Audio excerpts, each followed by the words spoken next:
Yo quiero compartir con ustedes una perspectiva bíblica y científica acerca de la finanza. Aunque mi área no es la finanza, pero lo poco que haya podido estudiar, quiero compartirlo con ustedes. Y quiero iniciar diciendo que una perspectiva simplemente es un punto de vista que usted tiene acerca de algo, ¿verdad? Y entonces vamos a ver qué la Biblia nos enseña, especialmente acerca de lo que tiene que ver con la finanza, cuál es la posición científica acerca de la finanza, y entonces vamos a tratar de mezclar esto en la era posmoderna en la que nosotros vivimos. Entiéndase que era posmoderna es simplemente un modo de vida en el cual cada uno tiene su propia verdad de las cosas. O sea, donde cada uno dice, yo creo que esta es la verdad de este asunto. Vamos a tener una oración. Maravilloso Dios, gracias nuevamente. Gracias porque está con nosotros. Gracias por la bendición, Señor, de poder saber que podemos acercarnos a usted confiadamente. Porque en la cruz del Calvario, Señor, usted se dio a sí mismo por nosotros. Nunca el ser humano podrá dar tanto que se parezca al don suyo mostrado en la cruz del Calvario. Queremos, Señor, que se mueva en medio de cada uno de nosotros en este día. Y que lo que podamos, Señor, decir, lo que podamos compartir, Señor, sea para edificación de cada uno de nosotros. En el nombre de Cristo Jesús. Amén. Quiero iniciar con lo que fue nuestra lectura bíblica. El libro de Nehemías, capítulo 2, versículo 20. Y dice, entonces le respondí, el Dios de los cielos, Él nos prosperará, y nosotros sus siervos nos levantaremos y edificaremos, porque vosotros no tenéis parte ni derecho ni memoria en Jerusalén. Desde el principio Nehemías está haciendo alusión a algo. Nehemías está diciendo, el Dios de los cielos, dice Él nos prosperará y nosotros sus siervos nos levantaremos y edificaremos. Interesante saber que de donde proviene la palabra éxito, viene de esta palabra bíblica prosperar. ¿Qué es prosperar cuando la Biblia habla de esto? Cuando la Biblia habla de prosperar es como cuando alguien empuja a alguien hacia ir adelante. Y lo que Nehemías nos está diciendo a cada uno de nosotros en este día es que no puede haber una prosperidad genuina si Dios no es el que te empuja a avanzar. Vuelvo y digo esto.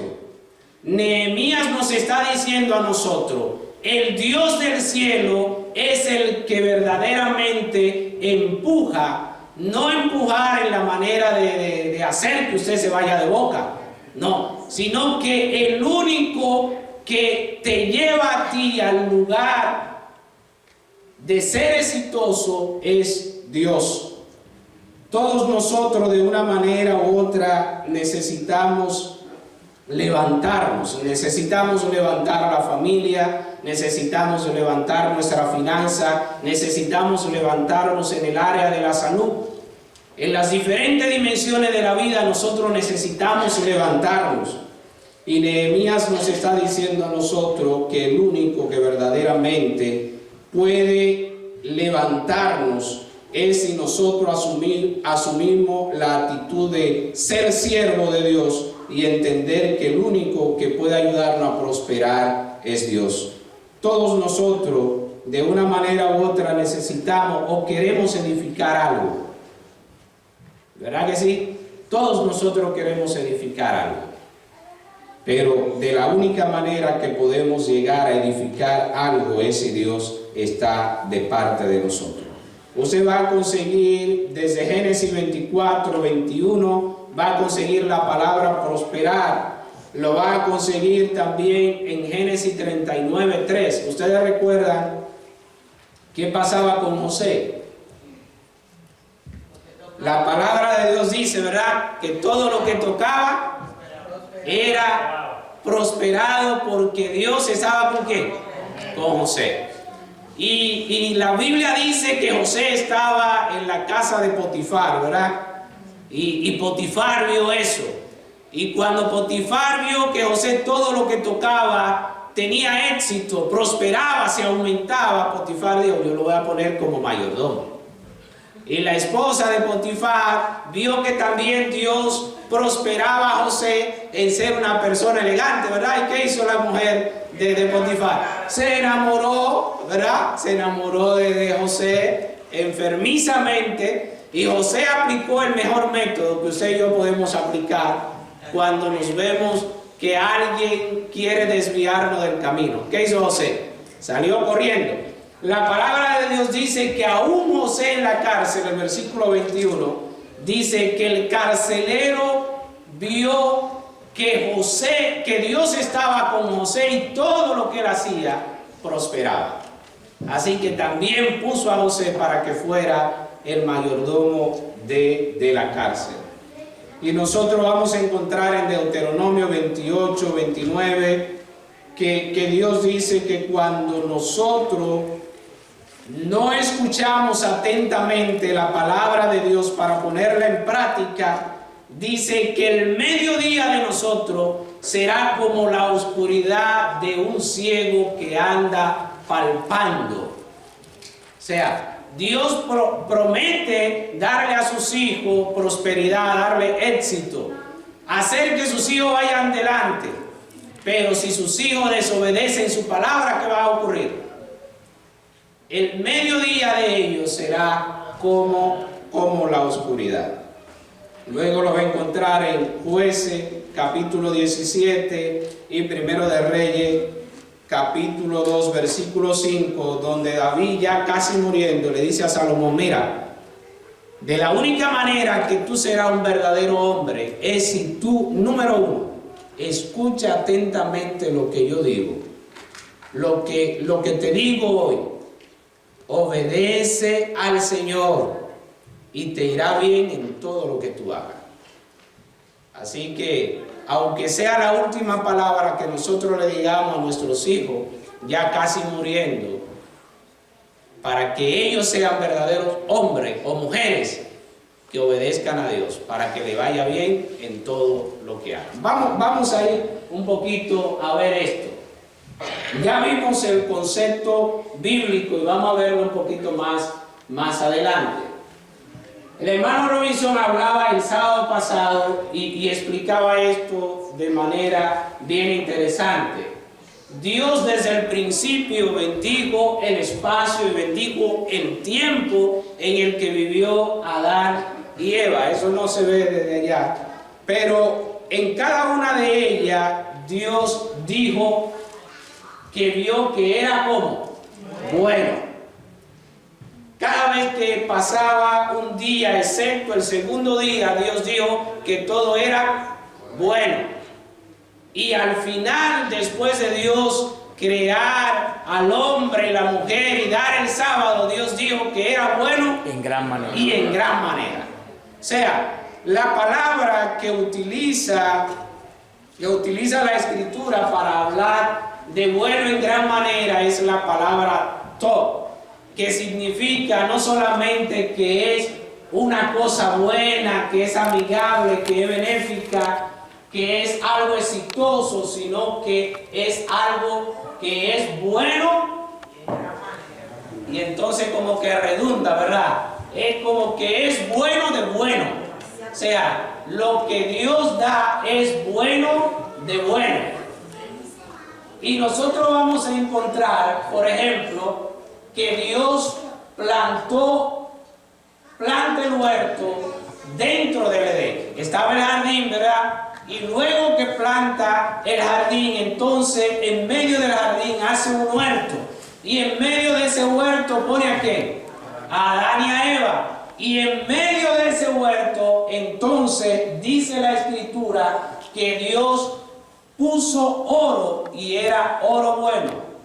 Según lo que dice la Escritura en Génesis capítulo 2, versículo 9 al 11.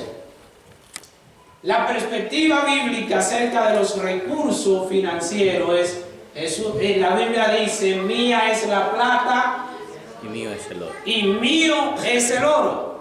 Pero Ageo, un poquito antes, él dice algo interesante. Cuando usted lee Ageo capítulo 1, los versículos 5 y 6, Ageo dice, mediten. ¿Cómo dice Ageo? Meditar. Hay que meditar. ¿Meditar en qué? Ageo dice, hay que meditar en los caminos. Y él dice, ustedes siembran mucho y cosechan poco. Ustedes comen mucho y no se sacian. Ustedes beben mucho y no se sienten satisfechos. Y dice él, y el que trabaja a jornal, o sea, el que trabaja y recibe su salario día a día, su salario es echado en saco roto. ¿Cuál era el problema del tiempo de Ageo? El problema del tiempo de Ageo era el siguiente. Los hermanos estaban más interesados en la edificación de sus casas que en la reparación del templo del Señor, o sea, el cuidado de la casa del Señor. Estaban preocupados en tener muebles interesantes, en tener una buena cama, en que sus hijos anduvieran bien vestidos, y el Señor entonces estaba relegado ya allá a lo último. Y entonces Ageo ahora en el capítulo 2 versículo 8 le recuerda algo interesante. Recuerda que del Señor es, ¿qué cosa? La plata y el oro. Que del Señor es la plata y el oro. Es interesante que todavía el oro y la gente está promoviendo una y otra vez y están comprando oro, ¿verdad? La gente anda comprando oro porque el oro es el mineral que no, el metal que no pasa, ¿verdad? Se mantiene en el tiempo. Ahora bien, ¿qué podemos hacer nosotros? Porque, entendemos la perspectiva bíblica acerca de la finanza. De manera resumida, ¿cuál es la perspectiva bíblica? Que Dios es el dueño de todo. Usted y yo no somos dueños de nada. Ni siquiera Adán y Eva en su perfección vinieron con un saco de oro, ¿verdad? Sino que antes de ello, ¿verdad?, ser formado, ya Dios había establecido todo lo que ellos necesitaban. Y eso brinda seguridad emocional. ¿Por qué brinda seguridad emocional? Brinda seguridad emocional porque usted y yo entendemos que cualquier necesidad económica que usted y yo podamos tener en el presente o en el futuro, así como Dios proveyó para Adán y Eva, también hará provisión para cada uno de nosotros. Amén. Vamos un poquito más adelante porque hay otro concepto, ¿verdad? Y quiero compartir con ustedes esta cita de la señora White, que está en el Hogar Cristiano, la página 333, el párrafo 1. Dice ella: Dios es quien da todo lo bueno. ¿Quién es que da todo lo bueno? Dios. Dios. Y que el dinero es suyo. lo gastaremos sabiamente y conforme a su santa voluntad. No nos regiremos por las costumbres y modas del mundo. No ajustaremos nuestros deseos a sus prácticas, ni permitiremos que nos dominen nuestras inclinaciones. ¿Qué está pasando en el mundo hoy día? El mundo hoy día, mis queridos hermanos, está dominado por esto que se conoce, déjenme ver si esto, sesgos financieros. ¿Qué son los sesgos financieros? ¿O qué son los sesgos cognitivos? No son más que una distorsión del cerebro a perseguir algo o a practicar algo que cuando uno se sienta, lo racionaliza, lo analiza, uno estaría diciendo, es una locura lo que yo estoy haciendo.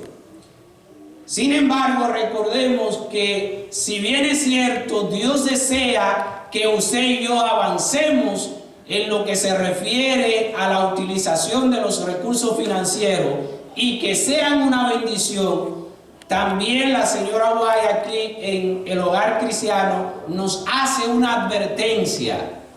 Y ella dice que nosotros no debemos practicar ni seguir las costumbres del mundo, porque el mundo se deja dominar por esto, los sesgos financieros. O sea, se deja dominar, por ejemplo, el sesgo de la disponibilidad, donde decimos, eso es lo que está de moda.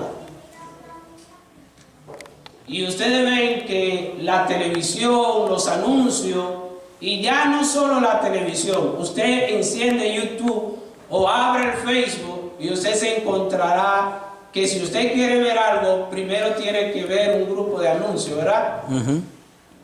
Y esos grupos de anuncios le dicen a usted, mira, Mbappé, Messi está utilizando este tipo de ropa, ¿verdad?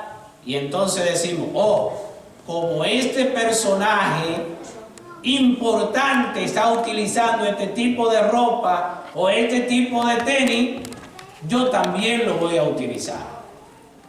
Y uno se ve bombardeado una y otra vez.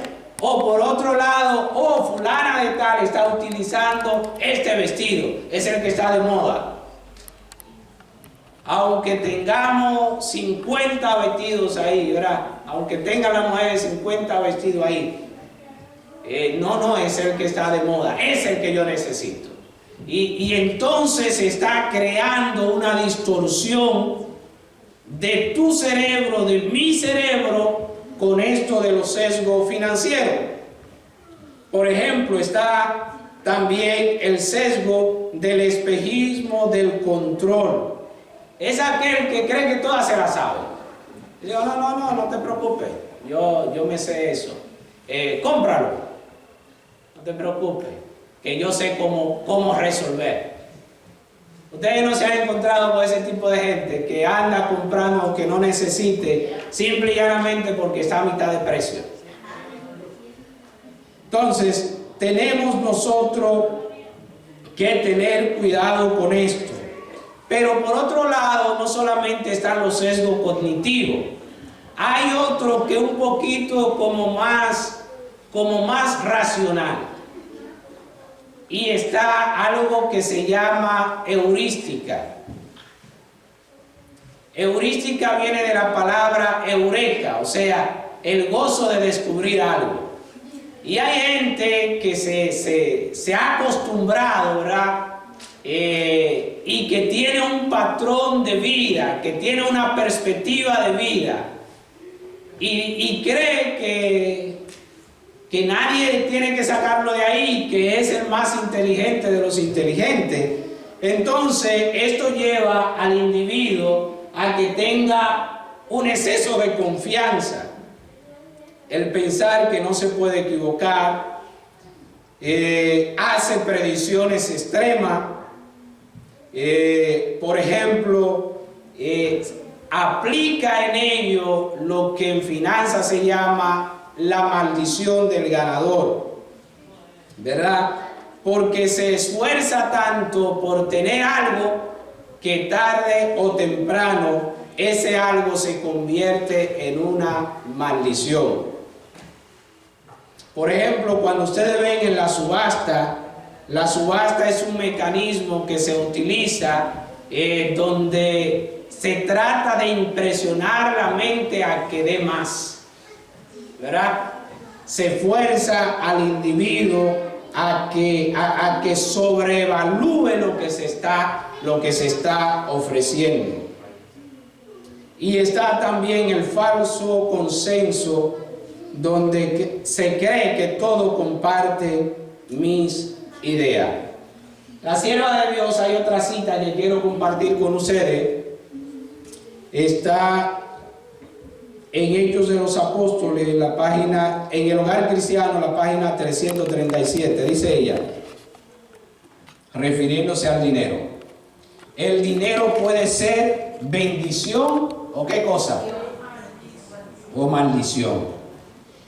El dinero no es necesariamente una maldición, es algo de alto valor, porque si se lo emplea correctamente puede hacer bien en la salvación de las almas y en beneficio de quienes son más pobres que nosotros. Por un uso pródigo o imprudente, el dinero llegará a ser un lazo para quien lo gaste. El que emplea el dinero para satisfacer su orgullo y ambición hace de él una maldición. O sea, cuando yo utilizo el dinero, ¿verdad?, para satisfacer mi orgullo, que los demás me vean, y mientras otros ni siquiera tienen por ahí para comer, el dinero se convierte en ¿qué cosa? En una maldición. El dinero tiene tres papeles fundamentales. Número uno, el dinero Dios lo pone en tus manos, porque ninguno de nosotros nació con dólar en la mano, ¿verdad que no? O alguno de ustedes salió cuando salió del vientre, o lo sacaron del vientre de su madre, tenía papeletas de... No, ninguno de nosotros tenía de 100, ni tenía de 20, es más, ni tenía de 1, ni ropa, ¿verdad? Nada teníamos. Sin embargo, Dios ha puesto el dinero en nuestras manos, número uno, para que sea una bendición para mi familia, ¿verdad? Tu familia tiene que ser bendecida por los recursos que Dios pone en tus manos. Número dos, el dinero debe ser una bendición para tu prójimo. ¿Quién es tu prójimo? El que está ahí al lado, ¿verdad? Aquel que necesita, aquel que vive en una situación más precaria que la que tú vives. A veces malgastamos el dinero de manera innecesaria. Compramos comida y luego echamos la mitad de la comida en el zafacón, en la basura, mientras pudiéramos utilizar parte de esos recursos para ayudar a otras personas que prácticamente tienen una comida al día. Y por último, el dinero debe ser utilizado para sostener la guerra espiritual que libra el mundo. Mientras otros libran una guerra espiritual con el objetivo de tener el dominio del mundo, por ejemplo, el caso ahora de Putin y Ucrania, el único objetivo de esa guerra es mostrar que yo soy más grande o más fuerte que tú. La satisfacción del orgullo humano. Y tristemente la historia siempre concluye que esta gente que trata de ponerse, hacerse más grande que el otro, termina mal. Pregúntele a Mussolini, pregúntele a Hitler, uno en Italia y el otro en Alemania, y los dos tuvieron 2 días de diferencia en su muerte. O sea, el ser humano es grande cuando permite que Dios lo haga grande. Nosotros ahora tendremos que ver que, por ejemplo, los pobres, dice, todo despilfarro debe ser suprimido. ¿Cómo dice? Todo despilfarro debe ser, ¿cómo? Suprimido. ¿Qué es algo que se suprime? ¿Verdad? Algo que se erradica, algo que se va minorando poco a poco hasta que ya no existe.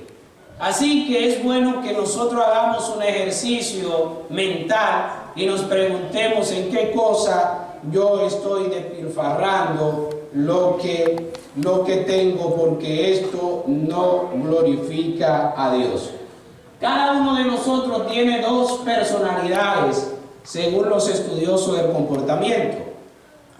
Una es la planificadora, ¿verdad? Esta siempre va mirando hacia el futuro. Siempre va mirando hacia el futuro y siempre va con el objetivo de bendecir a otro. Pero por otro lado está la personalidad ejecutora. Vi esto, me gustó, lo compro. Me dio deseo de comer que esto, aunque tenga comida en la casa, lo compro. O sea, no podemos vivir de esa manera. Porque si vivimos de esta manera, tarde o temprano tendremos consecuencias penosas. Pero en psicología se enseña mucho cómo aplazar la gratificación, ¿verdad? Cómo aplazar la gratificación. Miren, hay muchas personas que llevan cuentas mentales. ¿Qué son las cuentas mentales? Las cuentas mentales, simple y llanamente, son usted no vivir bajo un presupuesto. Y usted decir, no, mi familia, yo me hago cargo de mi familia. Y miren cómo es el sistema. El sistema está hecho o está estructurado en este país de esta manera. Primero está el Tesoro Nacional, ¿verdad? Después está que crea las políticas de cómo el gobierno sacarte la mayor cantidad de recursos a través de impuestos y plantea la política monetaria del país. Exacto. Luego entonces va la Reserva Federal, ¿verdad? Que es como el banco del Tesoro Nacional. Ellos se encargan de prestarle a todos los bancos del país. Entonces, luego vienen las instituciones bancarias. Y las instituciones bancarias, entonces, ellos también crean su política de cómo sacarnos a nosotros la mayor cantidad de recursos. Cuando nosotros vivimos con cuentas mentales, decimos, yo creo que este dinero, miren, ¿cómo es vivir con cuenta mental? Es decir, yo creo que me queda suficiente dinero para pagar la renta. ¿Ok? Lo llevamos en la mente. Luego entonces yo creo que por ahí queda para la comida. Y por lo general o lo lleva el hombre o lo lleva la mujer, esas cuentas mentales. Pero a veces esas cuentas mentales las llevan los dos, ¿verdad? Y de repente a la hora de dormir, fulano, ¿cuánto tú tienes en los bolsillos? Ella lleva una cuenta mental y él lleva otra cuenta mental. Me quedan 500. No, fulano, no puede ser. No puede ser, porque yo entiendo que tú tenías 1000. Así que tú no puedes tener $500. Y entonces empieza la fricción y empieza el problema.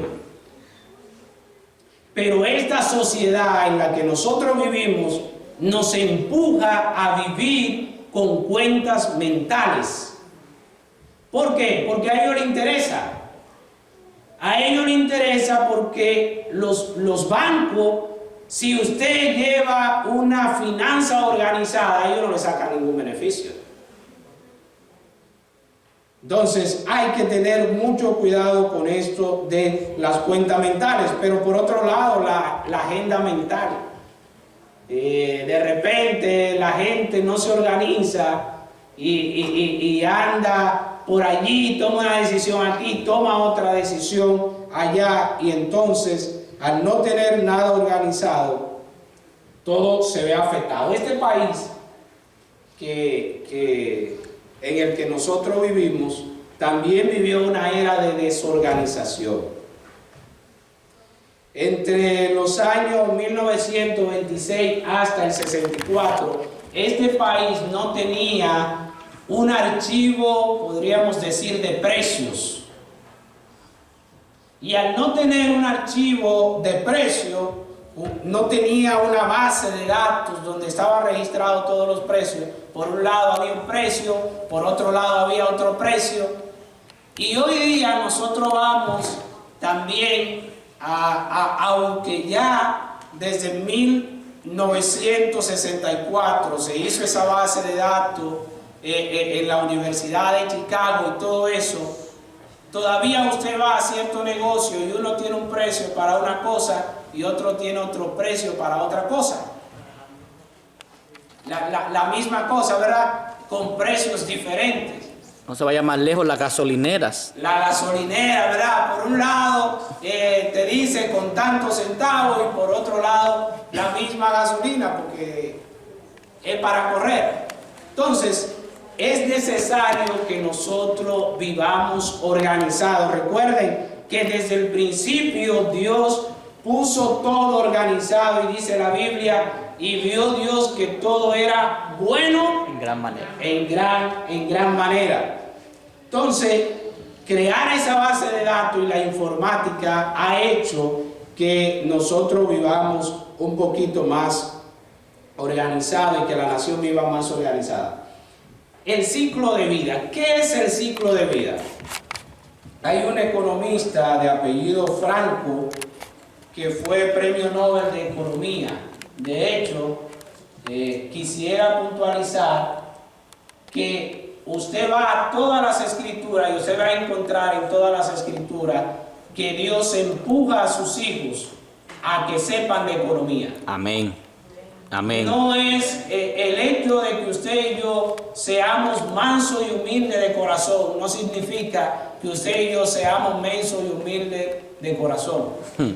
En cuanto a lo que se refiere a finanzas. Mire, ni en ningún área de la vida. Dios no desea que nosotros seamos mensos en ninguna área de la vida. El ciclo de la vida, según lo definía Franco, es el punto en que la persona recibe un salario, lo ahorra y luego lo consume. Entonces, es como decir, en la juventud, ¿verdad? Usted llega a la juventud y en la juventud usted trabaja mucho, pero también, ¿qué cosa hace? Gasta mucho. La juventud es definida como esa etapa de la vida en la que la gente, por no tener, recuerden que Salomón dice que hay mucho pan en el barbecho de los pobres, pero ¿qué pasa? Se pierde por falta de sabiduría. Se pierde por falta de sabiduría. Entonces, es esa etapa de la vida en la que nosotros queremos entrar en todos los compromisos. Y debemos aquí, debemos allá. Y entonces decimos, el capital de mi juventud será lo que me hará salir de estos compromisos. Porque creemos que al ser jóvenes, ¿verdad? Y en cierto grado el capital de la juventud es una gran bendición. Lo que quiero decir es que si usted es joven, ¿verdad? Usted tiene un gran capital. Amén. Porque no es lo mismo una persona que a los 60 años tenga que trabajar que una persona que a los 20, 19 años le diga, mira, dedica 10 horas de trabajo, 12 horas de trabajo. Una persona joven va a durar hasta toda la noche y todo el día. Y va a dormir un rato y se va a recuperar, pero una persona ya adulta va para abajo.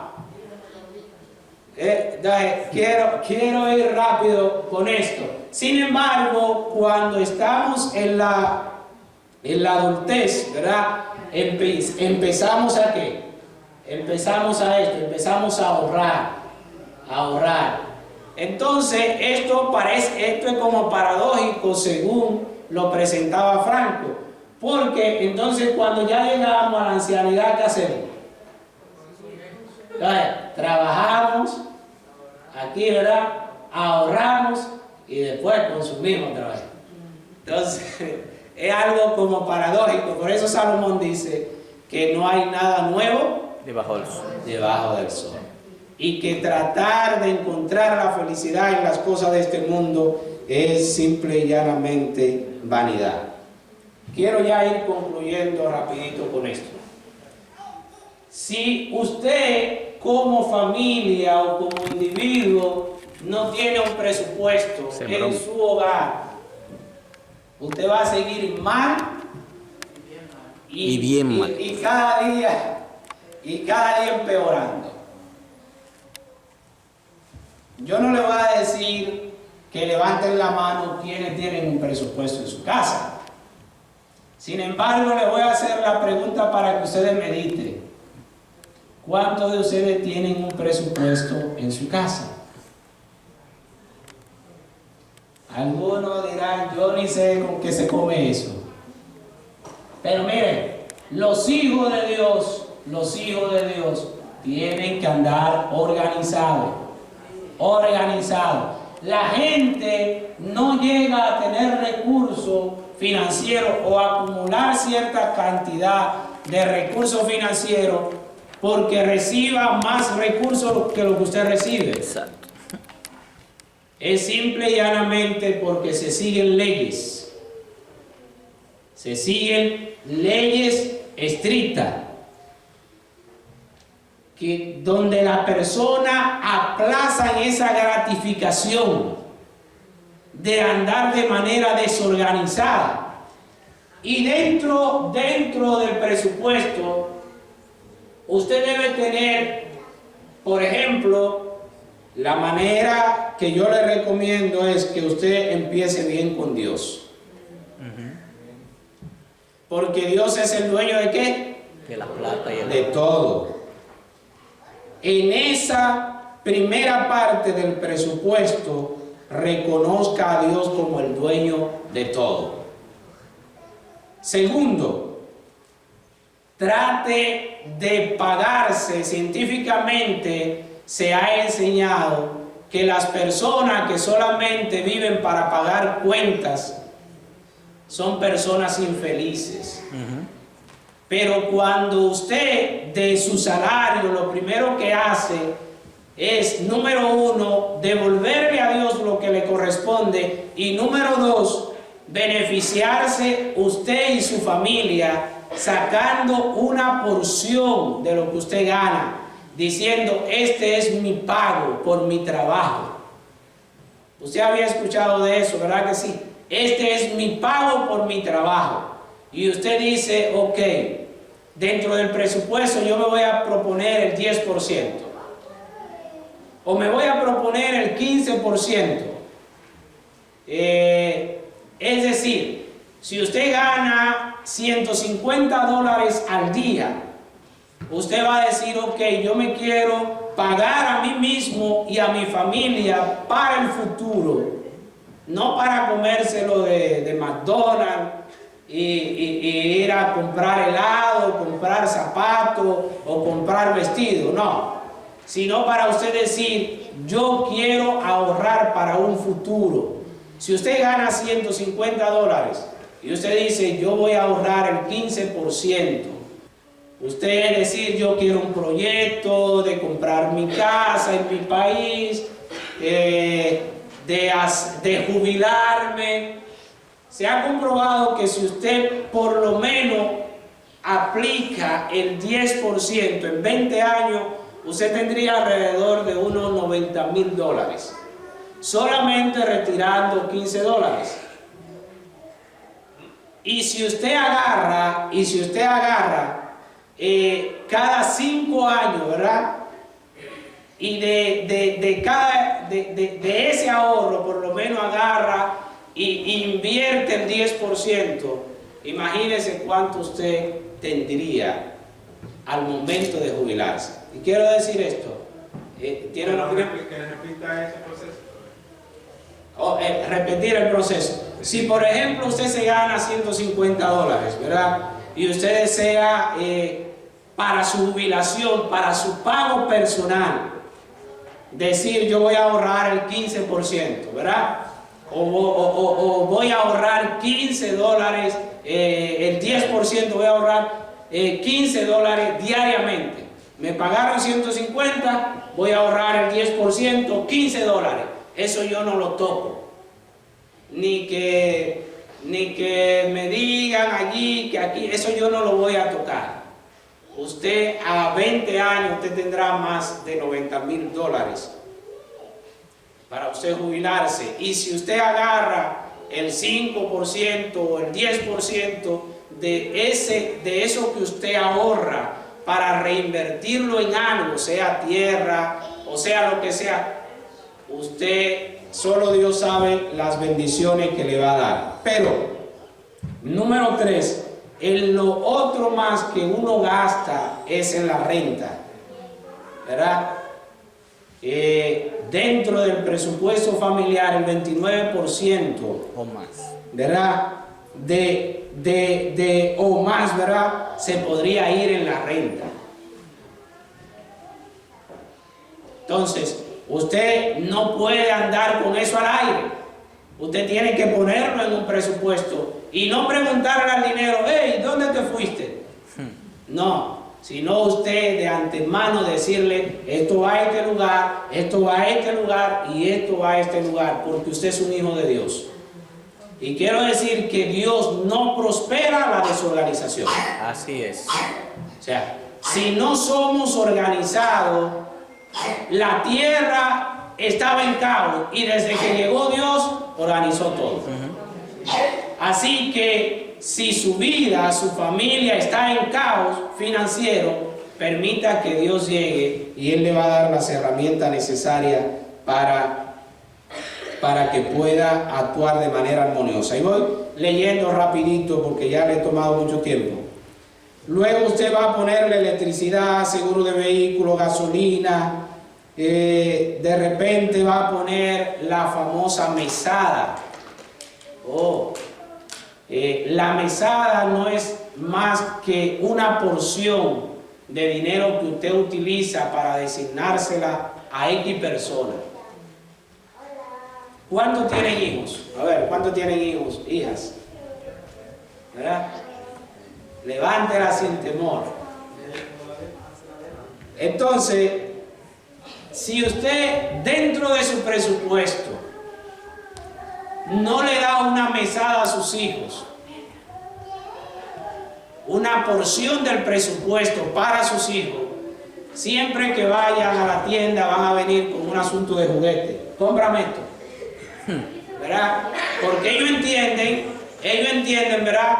Que el dinero que llega a la casa, ellos trabajan de una manera u otra y que a ellos hay que darle de una tajada, ¿verdad? De lo que entra a la casa. Quizás somos nosotros los únicos que nos matamos, pero ellos necesitan del pastel, necesitan una porción. Que sea mínimo. ¿Verdad? Aunque sea mínima. Pero ellos dicen, si aquí se maneja recursos financieros, yo también quiero manejar. Y por eso usted lo verá ellos, que ellos traen, cómprame este juguete.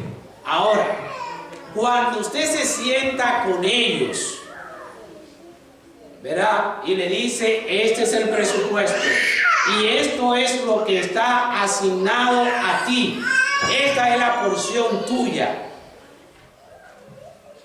ocurre algo psicológico. Y lo que hablan de la economía del comportamiento enfatizan mucho en esto. Cuando usted a los niños le da una porción del presupuesto y ellos lo saben, los niños llevan su cuenta mejor que nosotros. ellos no van a ir a la tienda y van a agarrar cualquier cosa. Y si la agarran, van a decir, mira, cómpramela, pero no de lo mío. Entonces, usted y yo somos los responsables de enseñarle a nuestros hijos a que sean administrados desde ahora.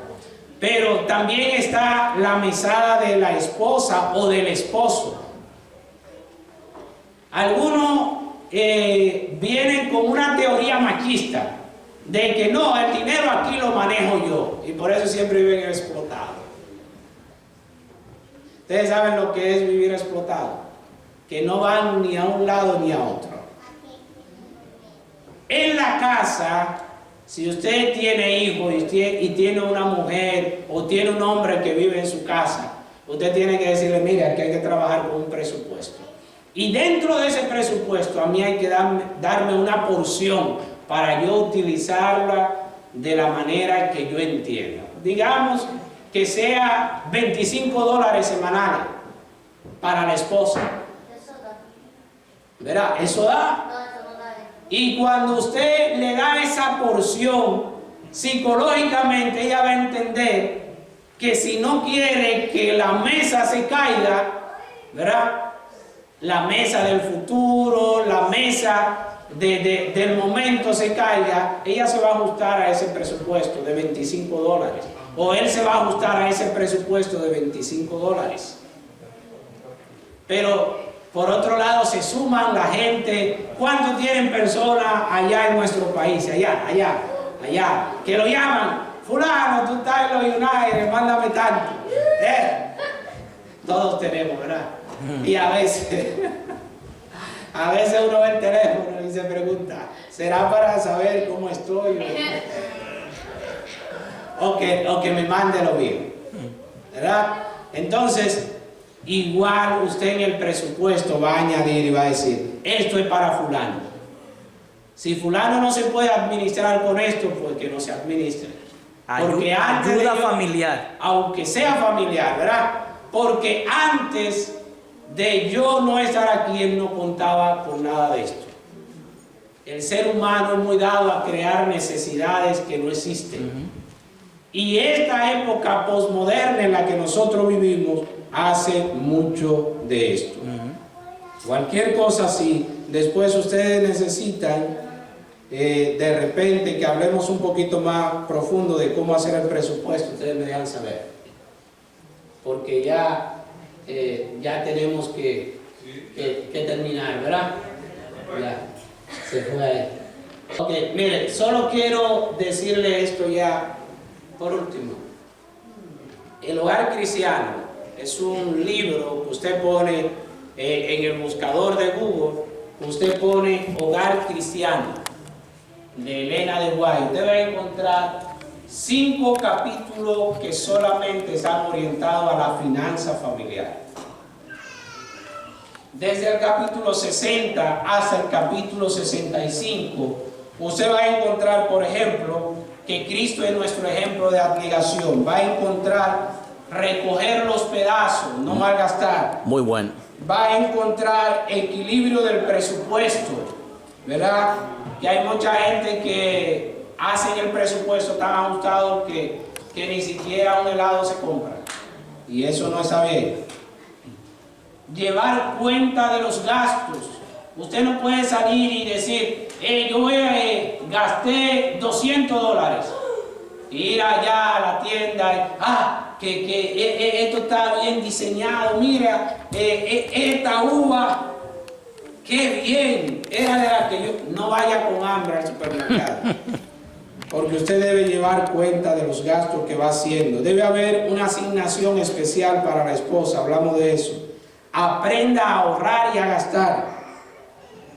Aliente a los hijos a ganar dinero, ¿verdad?